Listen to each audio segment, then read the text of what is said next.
Today we want to talk with Miss Mitchell, a sixth grade American history teacher, on evaluation.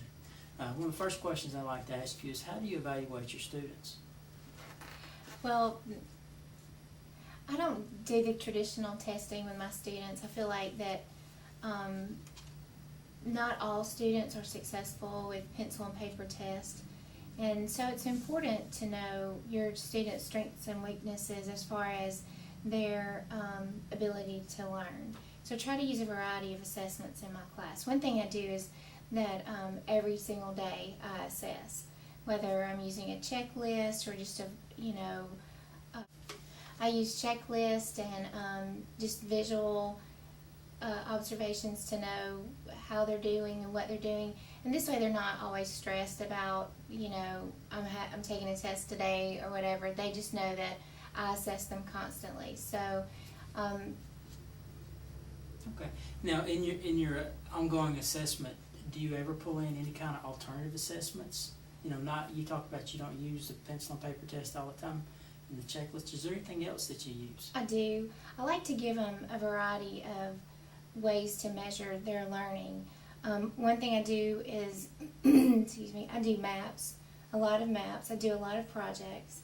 And then from time to time, I'll just offer them a rubric in the place of a test, in the place of a formal test, that will allow them to do a project or a paper or a video. And I find personally that sometimes do a lot more work on that food project or that, when they make the video about the war. They're a lot more creative when they feel like they can actually show you the things that they know. Okay. All right. Now, also, besides your alternative assessment and your regular just pencil and paper test and your checklist, what do you really look for when you start evaluating? I look for student learning.